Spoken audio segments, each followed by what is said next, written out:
Join UF Hall of Famer and 14-year NFL vet Shane Matthews every weekday as he brings you all you need to know about your Florida Gators, including news, analysis, and opinions with some of the biggest names in sports. Find us on Spotify, Apple Podcast, Google Podcast, or wherever you listen to your favorite podcasts, or watch us live at 8 a.m. on Facebook, YouTube, and Twitter.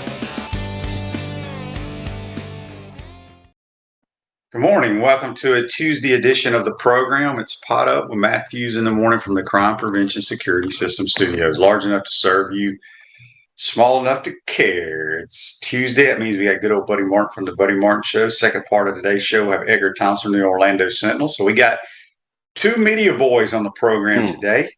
And we should have the Titan MR text line rocking and rolling as well. And for some reason, I cannot pull up Facebook again. I don't know what's going on.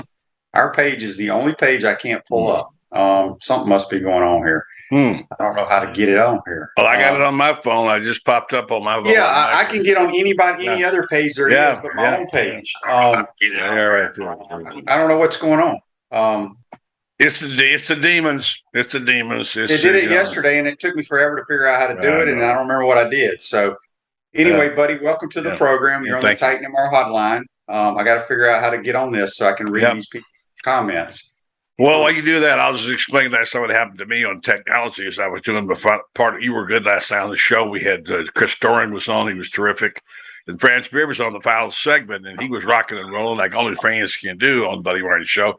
And this mysterious voice came out of nowhere. I started talking to me about their son playing football. And what is going on here? I couldn't get it off. I finally had stopped the show and said goodnight. And it was an old recording of Trey Dean's mom I had interviewed 6 months ago. Somehow I clicked a button somewhere that overrode everything we did. But hey, this is technology. We're not great at this, but it happens. I was getting a text here. All right. So, buddy, heck of a game, heck of an atmosphere in the swamp. We talked about it a lot yesterday on your program. I mean, it's one of the best environments I've ever been in, obviously. And I thought Billy Napier and his ball club played extremely well. I mean, I don't think it could have gone any better. It was a night of nights, no question about that. And we talked about this some last night. I'm not an expert. I haven't seen every game ever played in the swamp. I've seen games before. It was called the swamp. I'm going to say one thing, and I'm going to repeat what my theme has been all year, which is don't fall in love on the first date. Well, guess what? The romance is on. The romance is on. There'll be a second, third, fourth, fifth date, and there's going to be an engagement announced. And you want to follow us, there'll be cards and flowers and letters, and then a marriage long term for Billy Napier and the Florida Gators. He was amazing. His team played extraordinarily well. Probably got a little lucky, but that's part of it. But I got to say that you said last night on my show that the game plan he called for Anthony Richardson, and by the way, put him on your damn list next time, all you people who didn't. All right? I've told you before, I tell you, put him on your list. This guy's something special. Buddy, speaking of that, I got something that's going to ruffle your feathers here in a minute. Bring it on. All right. But John asked on Facebook Live, and I think you had Doring on your program last night. I did. He was wondering, what does Doring think about Kentucky still going 11-1? Well, I talked to Chris about that a little bit last night, and we have a bite left over to play on tonight's show where he is thinking, look, he's an analyst. He's paid to give opinions and thoughts. He tries not to be a complete homer. You and I can be homers because we just broadcast to a few people, Gator fans, but he's on the national audience. He's got to be somewhat objective. He called a shot. I didn't agree with it then. I don't agree with it now, but I understand and appreciate what he was doing. He'll talk tonight about that. He picked Utah, okay? Well, Shane, guess what? I got to confess, on Tuesday last week on my show, I picked Utah, but I said I reserve the right to change my mind if I have further thoughts. And on Thursday night's show, after talking to a lot of people and thinking about it, I flipped and I picked the Gators. Now, not that it matters what I did because I'm not that significant. But again, I understand him. He didn't say he's backing off of Kentucky, but he did say things happen. Certainly, Rodriguez being out and others, we don't know who else is going to show up, Shane. That he thinks that Kawhi Smoke is the real deal, but he's waffling a little bit about it right now, and I understand that. So we'll find out. But he called a shot, and maybe he'll be right, maybe he'll be wrong. But right now, it looks like he might have leaned the wrong way. Yeah, I love Billy's comment yesterday. The game was very sloppy in evaluating the film. I couldn't agree more with that. He knows some people are ready to crown us champs or whatever. But Look, as you just said, you made it very clear. We were fortunate to win. I mean, it could have gone either way. Yeah. A couple plays here or there. It was a well-played football game. We got a bunch of Facebook Lives here. Let me read a couple of them. Andy asked, Buddy, what did you think of Dan Mullen naming AR as his Heisman sleeper when he hesitated to use him last year? Well, he's a different job. I mean, look, we can just hang Dan Mullen all we want to here. Damian Pierce will be forevermore his black mark against him. Anthony Richardson, I'll be honest with you, I didn't know what was happening last year. I thought Richardson was hurt all the time. I didn't know why he was playing. He was. And you know that situation pretty good. You saw practices, but Dan made a mistake. You know, how many mistakes? Shane, you could have been buried in that depth chart, and they might not have ever found you had it not been for John Reeves and Coach Spurrier. And look what happened to you. Yeah. You're only a two-time player of the year in the SEC, and look how close it came to you transferring to where would you have gone? I don't know if you go back to Mississippi. Ole Miss. It was all set and ready to roll. Really? Scott says, "Oh, I didn't know that. Wow." Well, I mean, my dad played there. But once you're in Florida, though, you were thinking of going back to Ole Miss. Well, I wasn't playing, buddy. I wanted to. No. It's okay. I just want to be clear. I don't blame you. I'm just saying. Okay. Oh no, I've said it multiple times. I was wanting to transfer, but my parents wouldn't let me. You did say that. Your dad said, no, you're going to stay. That's right. You're There's right. more my mom than my dad. Yeah, moms have a better wisdom than dads. Scott says, Shane and Buddy, if Dan had played AR last year, is he still the head coach here? Probably. I don't think so. Probably. I don't think so. Yeah, I think he would have been. You do? Because he would have lost. Yeah. No. Well, I mean. Here's why I say that. Because it wasn't so much wins and losses last year. It was a lot of culture issues. That's true. What was going on. That is true. Okay? It wasn't what was on the field. But I will say this. I think that Billy Napier is better for Anthony Richardson than Dan Mullen would have been. Oh, no doubt about it. Well, the reason I say that is because Dan has had a lot of success with running quarterbacks. There's no question about that. But what Billy did Saturday night was just remarkable from a play calling standpoint, and utilizing and asking him to do what he is very good at. He didn't ask him to do anything like drop back and read a bunch of stuff. Mm-hmm. It was a phenomenal game plan, and I think that goes unnoticed, but it was great. John says Kentucky is beating Georgia. What's that? John said that. You broke up. Something Kentucky beating Georgia? Well, I guess Doring picked Georgia to lose at Kentucky. He said there's no way. I mean, so speaking of that, yeah, I knew this was going to ruffle your feathers. All right, I had a buddy of mine send this to me, and he's actually a Georgia Bulldog. No wonder. Right out the bat, he has no credibility. Real quick, let me find it here. Come on, Shane. I can take the shot. Bring it. Let's go. No. It's not a shot at you. It's just I want you to. I kind of gave it away. Okay, listen to these stats from week 1. Okay, both teams played top 10 opponents. Yeah. Quarterback has 274 total yards and 3 touchdowns. His QB rating is 129. The other quarterback has 376 total yards. I know where this is going, and no, I don't want Stetson Bennett, okay? No. So, the guy sent this to me, goes, can you explain to me, and he wasn't upset about it. He just goes, can you explain to me how our quarterback can be the national player of the week and y'all's quarterback is the SEC offensive player of the week? Good question. because it's like anything else. When you have a poll going in preseason, when you're a football team and you're not ranked in the top 25, it's really hard to get in the top 5 at the end of the year. It's almost impossible to. If you're a football player and your name's not on, that's why I get so upset about this, Shane, and you call me down about it all the time. These preseason polls that people kept putting out, I'm seeing these best SEC quarterbacks, they name 8. Don't even mention Anthony Richardson. I see this list of 10 best quarterbacks in the country. Don't even mention Anthony.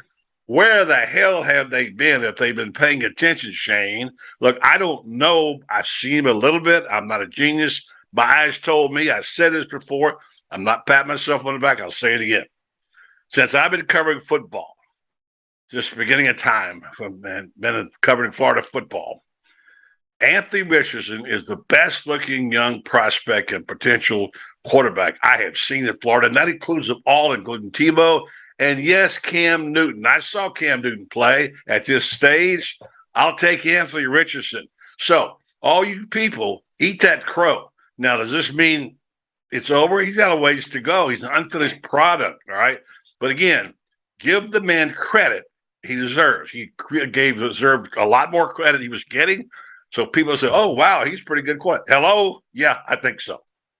You got to remember, the national people hadn't seen him play, buddy. He only had one start, okay? How many times have I seen him play? I haven't seen him play but once or twice. How many times? No. You've seen him play when he wasn't starting games because you're a Gator follower. The national people, they only see the game that he started against Georgia. They don't see everything else. So do your homework, Shane. I'm not letting you get away with that. I was a national person for many years, okay? And I don't call a shot. You better know a little bit about what you're talking about if you're a national person. They don't drill down. Don't get to hear Shane Matthews show every day, whatever, or the Buddy Martin show, whatever. Fact is, then don't call it. Don't start passing yourself off as an expert on something you're not an expert on. That's all I'm saying. Right, but I'm playing devil's advocate here because I'm going to read your top 10 quarterbacks you sent me last week. And all of these guys, just hang on. All these guys had played a ton of football, is what I'm saying. Big deal.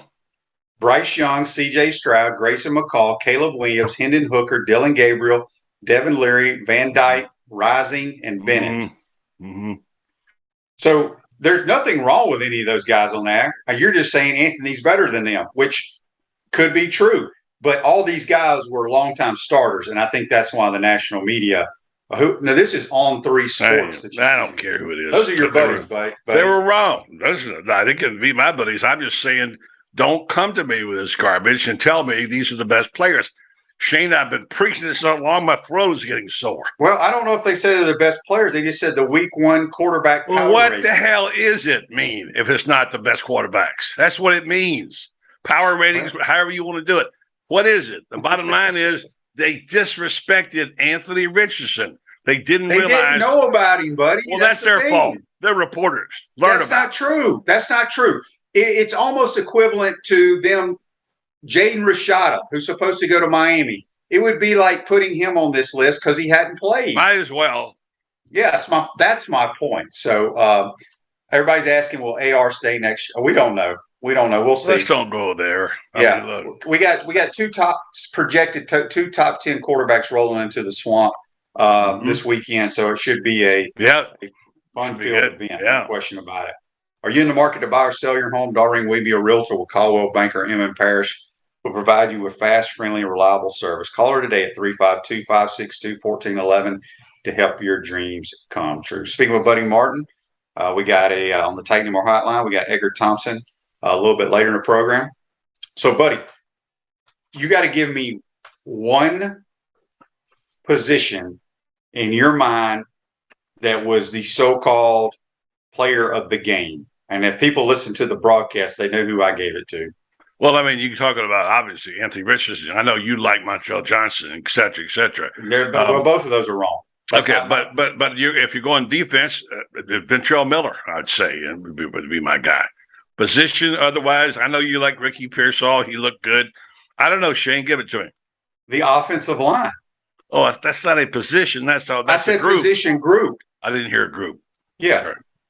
Yeah, I Yeah, I thought agree with that. they were the they. I mean, look, here's what's going to happen, and we all know Anthony's going to have his spectacular plays week in and week out, but the play of the offensive, and maybe it's because our offensive line has stunk for so long, they just jumped out at me the way that they opened up holes, and their pass protection was phenomenal. So those were the guys that I have to pick up player or players of the game. I mean, I also mentioned other people as well, Anthony Montrell, whatever. And but I just thought they were phenomenal. Yes, they were. Kudos to Rob Sale and that gang and what they did, and Billy and the whole coaching staff. Now, people are going to say, don't get over your skis. Don't get ahead of yourself, Kentucky. I get all that. But let me say one thing. Fans are fans. They're supposed to be crazy, all right? They're supposed to be passionate. The media is supposed to be not as, obviously, the media is supposed to be somewhat neutral. Coaches have to be cautious. You're going to talk like coaches say, well, doesn't mean anything if they don't beat Kentucky. I don't believe that. Media says, well, they're better than I thought they would be.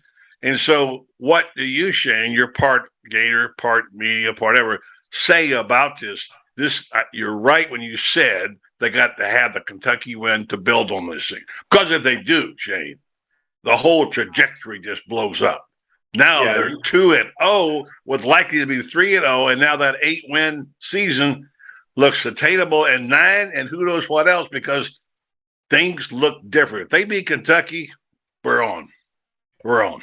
Yeah, I mean, but the Kentucky game is way, way more important, and it was way, way more important. I don't agree with you on that, Shane, because this was his first game. And I mean, it's important, but this game was way important because there was a new coaching staff. And AR's first start in the swamp. And we didn't know what to expect. And the play that turned me on, I'll ask you what yours was the call on 4th and 2, and they didn't go for the field goal. And I'm thinking, they better kick it. I thought, this is Billy's first scared money don't make money moment. And, of course, they converted it. And that said, okay, I'm in. He's the man. That was a great call. Well, I think we were 3 for 3 on 4th downs, by the way. That might be true. I can look it up right here. Yeah, sounds right. Yeah. A couple of Facebook Lives here. Nat says, where'd it go? O-line still had way too many penalties. I think they only had like 2, I think. Yeah, they didn't have that many. No. Yeah, I didn't have a problem with the penalties at all in this game, other than the special teams, where I'm a big believer in fair catching kickoffs. Too much bad stuff can happen. What was I getting ready to say? Oh, John's asked something about Tebow with the linebackers, talking about they want the Georgia game to be home and home. No, that ain't going to happen. No, look, I've gone through this argument now. I don't know how long about Georgia home and home. I have this discussion every week almost, and to a point of where I'm exhausted. I'd let the contracts play out, and yes, there's reasons. The argument that Kirby gives, and I got a good friend of mine who works at Georgia real close to Kirby, who says all he thinks about are 3 things: football and his family, and I guess food, whatever it was. But he says, and football is where it is most of the time. He doesn't want to give up that weekend of recruiting. I say balderdash. I said, well, look, give up Christmas there. It gets in the way of recruiting. I mean, come on. Well, my whole thing is, if I'm being recruited by either one of those schools, why would I want to go to Jacksonville? Because you want to be in the mix to see the great spectacle that is the Florida Georgia game. But but you got to think about, okay, this is not where you're going to be attending school. That's what the going on campus and all that. Then take another official visit. You got more than one. Take another one. I mean, that's I don't. Well, it does. I mean, it's silly to me. The whole thing is silly about the Jacksonville, because the coaches can't even talk to you when you're there. So anyway, I don't know how we got off that tangent. All right, buddy. So what concerns you about the Kentucky Wildcats? I don't know who they're going to play, and I don't think this team is going to be over. They're obviously. You said something on the show about being up for the game. I said, no, being down, get off that high. And Billy made it pretty clear in his press conference that they got 24 hours and that was to celebrate, and it's over. It's all business. And the players, I heard the interview yesterday, they got their mind focused on this game. And if I look at the film and say what concerns me, just like you said, the front seven, especially the defensive tackles getting blocked, Kavasi Smoke breaking off long ones. Obviously, the QB hitting them up. I like their secondary. I like how they're playing back there. So, yeah, I think this will be a competitive game. What's the line? Is Florida favored by 7? Did I hear that? No, I think I saw last night on ESPN 4. 4? Okay, that makes more sense. One saw it 7. So I would be concerned about that. And this is a huge building block. They got one. The foundation was somewhat laid last Saturday. This building block, Kentucky, changes everything. How well will Anthony Richardson play? Will they have something for him? Here's the good thing about Anthony. When you game plan, you can't game plan for his escapability because that's what makes him magical. No. And it's the same thing. I mean, Will Levis is a tremendous runner. He's not on the same level as Anthony running, but we have to worry about that too. And like I told you, or maybe it was another show I was on. Shane, you got too many shows. I do. But I go on other people's shows. But, the biggest key to this entire year to me was front seven on defense. I keep preaching that. I know people are tired of hearing about it. No, you said it over and over. But you're right. Can we get some penetration? Can we just flush the quarterback one time? You didn't like it's one game. You didn't like the blitz package, did you? We didn't blitz, but a couple times. And the reason why, here's why we ain't going to blitz. What did Gator fans bitch about last year? Blitzing the wrong time. Yes. Okay. So Patrick Toney, let me tell you something. The dude is sharp. Okay. He knows we ain't got the cats to force people when we blitz. So we're going to play this bend but don't break defense, and hopefully we get turnovers. Hopefully they miss field goals. Hopefully you get a couple of holding calls and back them up. Because for the last 3 years, we have not been able to stop anybody running the football. And I just don't see it happening this year. I don't know what did pretty well. Talk about they're going to get better. We got to do this. It's the same people. Shane, they had a great goal line stand. They had 2 really good goal line stands. So no, they did. I mean, that's they part stopped of it. Somebody. Okay, they did stop somebody. Let's give them credit. And by the way, there was a bunch of young people. I read it off last night. The players in the lineup there on that 4th down. Duan was in there. Kamari, Dez, Powell, McMillan, Shemar, Sapp, those guys were there on that last 4th down. And while I'm at it, I couldn't believe it. Instead, I started looking at this, how young this team is. My eyes aren't that great at my old age, but unless I missed it, which I probably did, I looked at the roster. How many seniors do you think are on here? It's not many. I counted 7. 7 seniors, okay? Now, and some of them aren't even playing. So, somebody help me out. Somebody like Dan or whoever look at it. See if I've got that wrong. That's amazing. If this team wins 9 games and has another really good recruiting season, who knows what's possible? Yeah, recruiting obviously will help for sure. But yeah, it's going to be another tremendous. Hopefully, the crowd will come like they did for the Utah game. Oh my gosh! I'm telling you, this game's bigger than Utah in my mind. It's an SEC East game. I get it. But Utah was huge, and by the way, Utah was, don't forget, 7th in the nation. Okay, last time I looked, Kentucky was the 7th in the nation. Okay, no, I think they're 19 or 20 something like whatever that. They are. That's why I say it's a huge deal. And again, shout out to the people who are what I call the orange and blue bloods, the ones that really care, the fans that got up for that game and what they did. It was amazing. And the Utah fan base, they're over the moon about the Swamp and the Gators. Did you hear some of those things they said on Twitter? I was on their play-by-play guy's show out there in Salt Lake City last week, and he had lived in Jacksonville. I don't know what he did in Jacksonville before he got out there. And he obviously knew what the Swamp was all about. And I basically said it will be an experience that the Utah Ute fans have never experienced before because they don't go anywhere like that. The Pac-12 is so damn boring. Did you see, speaking of that, UCLA opened up with Bowling Green? Buddy, I swear there wasn't 2,000 people at that game. I know. Hey, Shane, I lived out there. And hey, Big Ten, wait till y'all have to travel to the Rose Bowl to play UCLA, and it's going to be on TV, and there's going to be about 12,000 people there. Yeah, I know. I remember sitting in Folsom Field when I covered the Colorado Buffaloes in my exile to Colorado, watching them, and it was fun.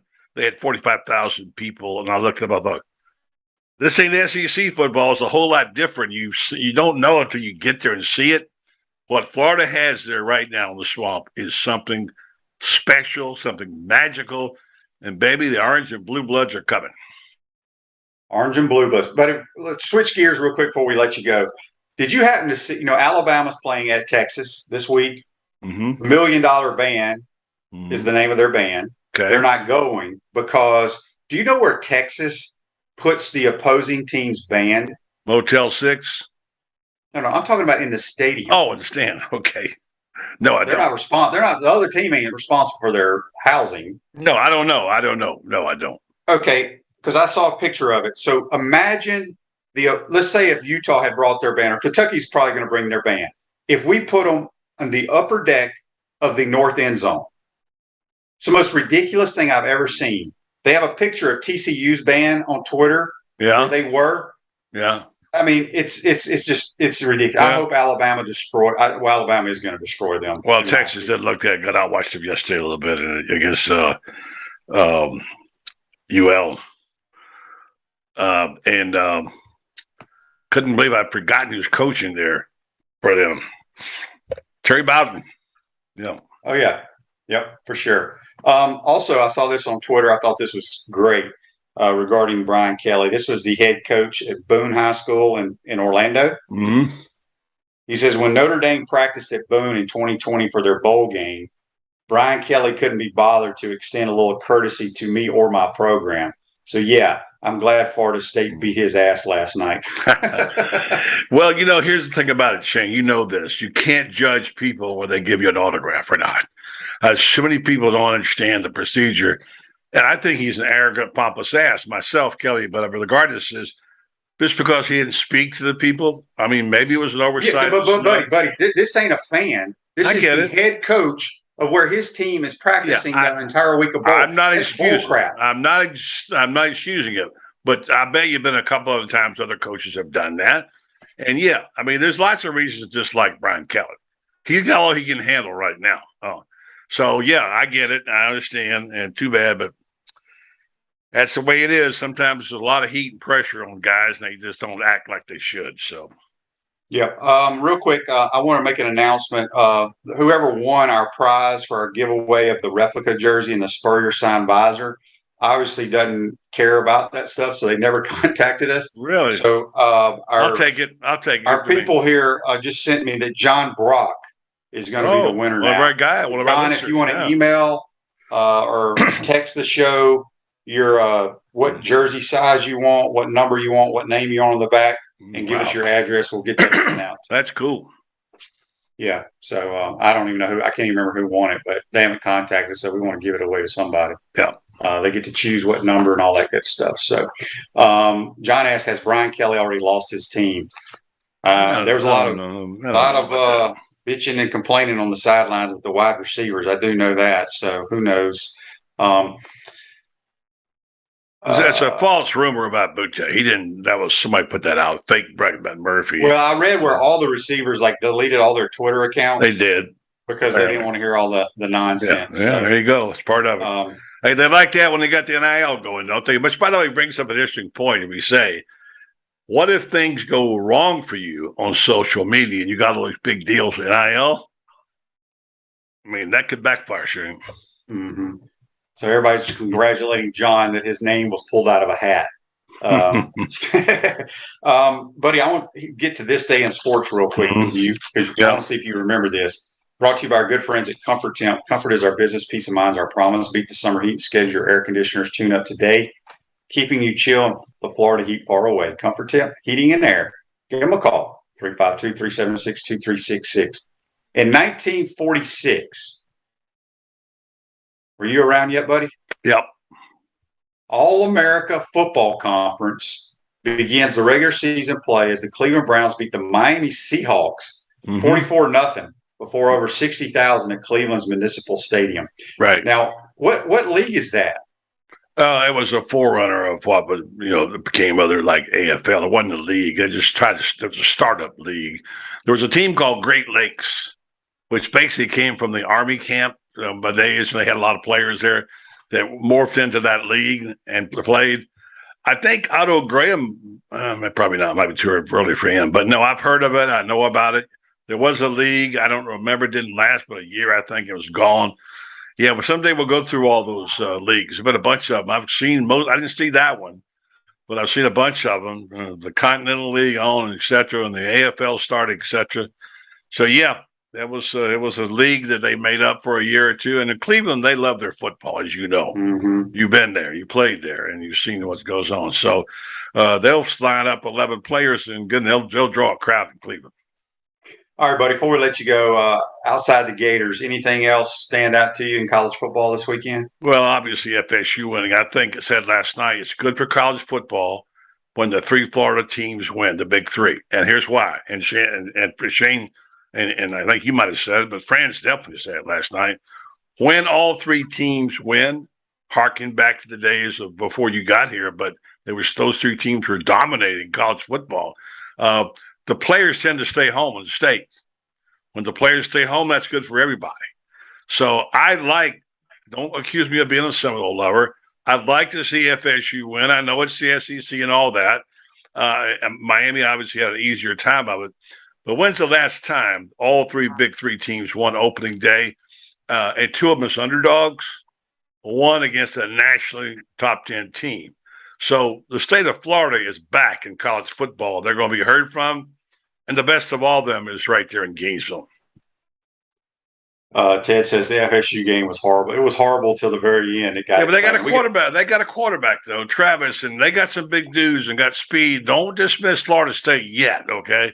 Yeah. And I know that they shot themselves in the foot, literally at LSU and whatever. But, I mean, FSU is not an automatic W against the Gators.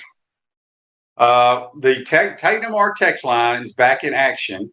And I got a million texts here, by the way. Before we get to Edgar, we're waiting on him. I'm going to read this text if I can pull it back. I had 27 texts just this morning. Okay. This from Darryl says, good morning, guys. Some people are saying AR played a great game. I think he had an efficient game. Billy's not going to put him into situations to fail. We have to beat Kentucky. If not, the Utah game will lose a lot of luster. Yeah, I mean, I agree with that. Anthony was extremely efficient. That's the word I used on air. Mm-hmm. But he made wild plays, and that's what makes him special, or his athleticism. So anyway, buddy, who you got on your program tonight? David Whitley is going to join us, and we got the remaining part of the interview with Chris Doering, where he talks about the Kentucky pick. We'll have that going on, and thanks to all the fans out there, man. I know just like your show, they were pounding it last night, and they're pounding it today to hear you. So that's what we'll be doing, and we hope to get the head ball coach on later in the week. We're going to try to do that too.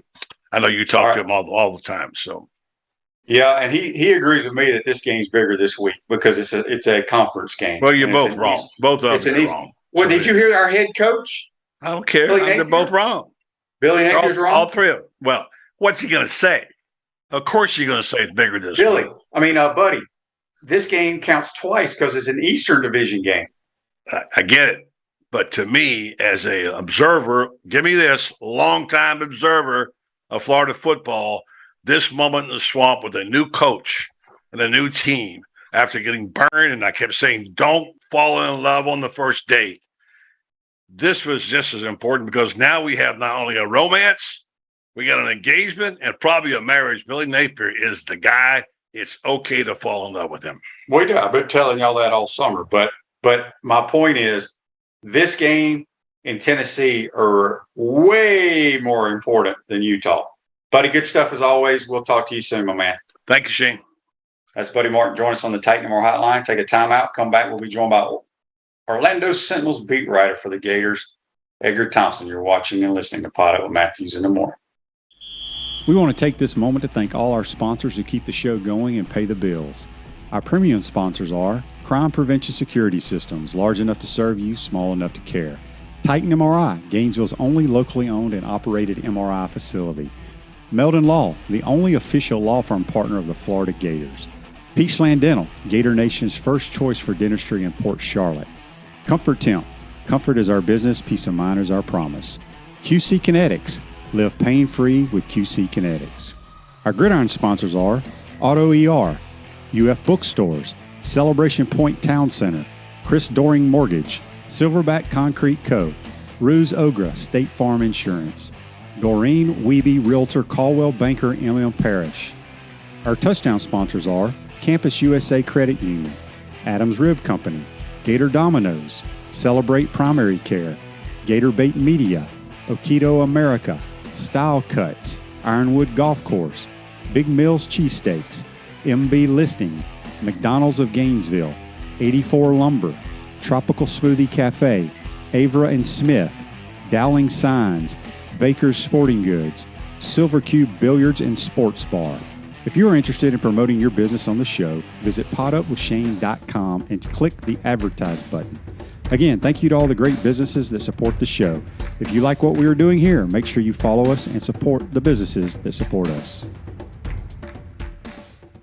Pro football legend Emmitt Smith understands your joint pain. It does not surprise me that there are a ton of people out there that's in pain. That's why Emmitt is such a proponent of QC Kinetics, offering real lasting joint pain relief with non-surgical, all-natural biologic treatments. Whether it's a joint pain, ankle pain, shoulder pain, neck pain, back pain, hip pain, any kind of pain, the body eventually will break down when it's under that much stress. That stress can cloud your judgment to the point that you'll just say yes to the scalpel or yes to another prescription of pain pills. But maybe it's time for a second opinion from QC Kinetics. The reason why I would recommend this is because the natural biologics that QC Kinetics is providing you gives your body a chance to naturally heal itself. Restorative, regenerative solutions are here. Get lasting relief and live your life. Call QC Kinetics 352-400-4550. That's 352-400-4550. QC Kinetics 352-400-4550.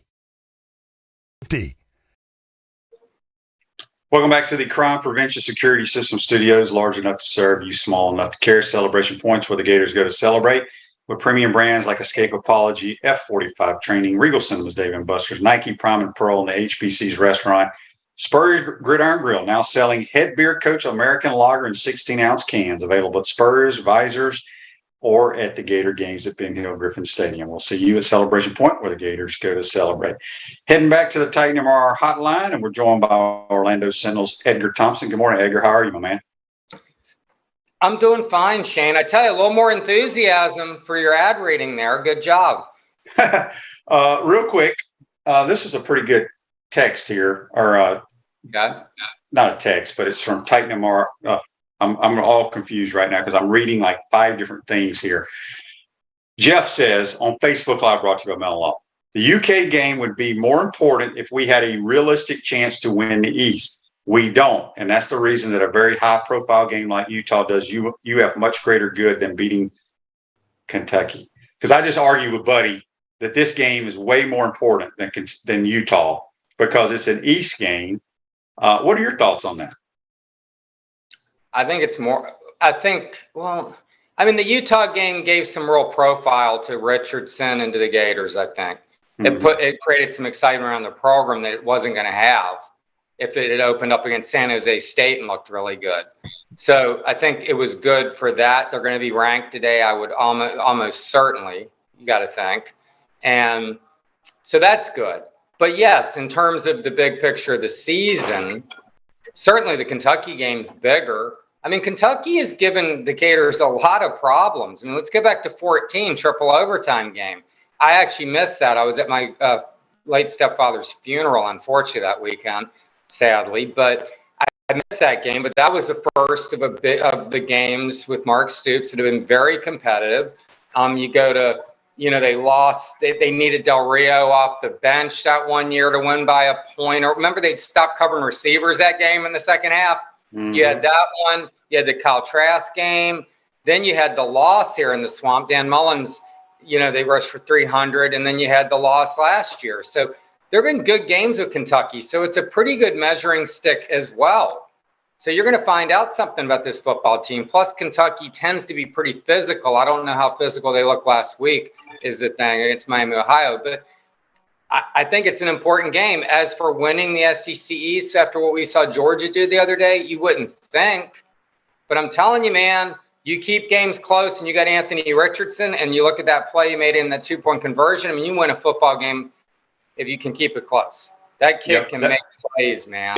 And that's why Billy's so damn smart. And that's why I think his and I've said it on every show I've been on, that his plan is to play keep away because he knows we got some issues on defense. He ain't dumb.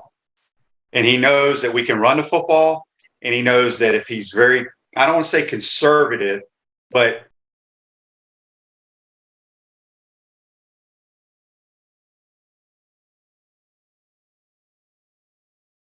picks and chooses when to throw the football. And then when he does, let Anthony just use his athletic ability. I mean, you know what I'm saying? And because they're not going to ask him to throw the ball 25 to 30 times.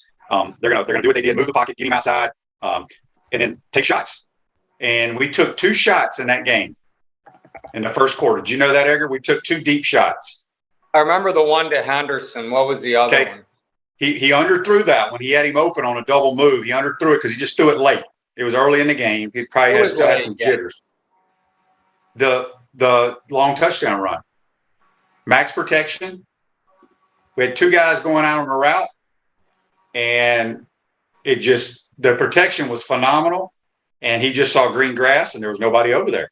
So we took 2 shots in the game, and I wish we'd take more, honestly. We need to take about 4 or 5 because good things happen. But I just thought it was a great win. As I've said multiple times on here, I'm concerned about our defense, but everybody is. And we'll see. Kentucky's a good football team coming in here, and but I'm the belief that this game is way more important than the other one. Andy asked, Edgar, what's your take on Billy's comments on Des Watson? Can he eventually be the anchor of the D-line? I don't know if he can be the anchor. I just don't know enough about the kid, but you hear all these raves about his athleticism, but everything's relative.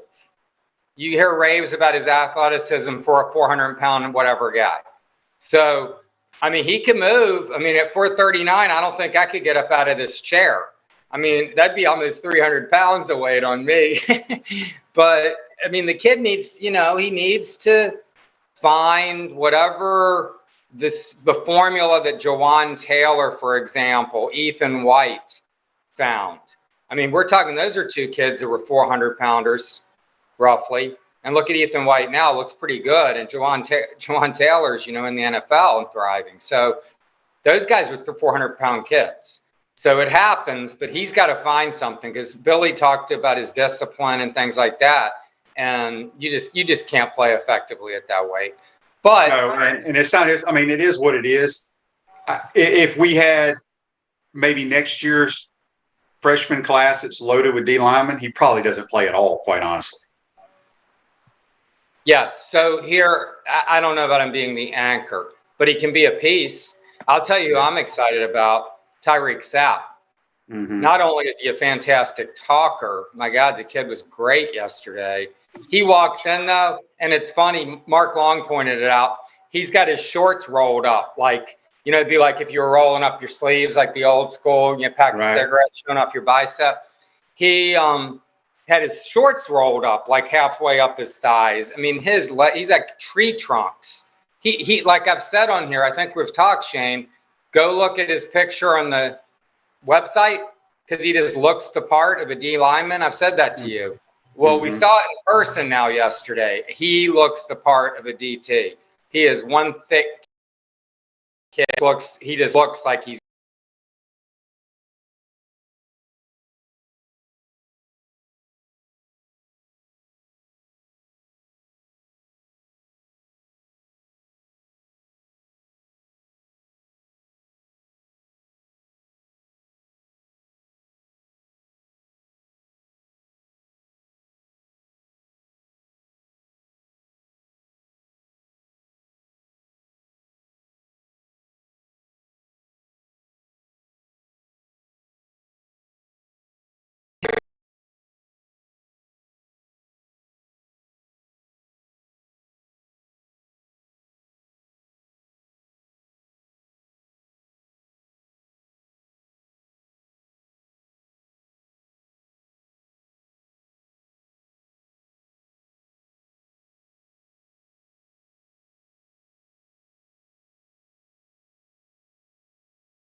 waiting.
You're so funny. I love you. Well, I forgot. We're like a minute over. That's no.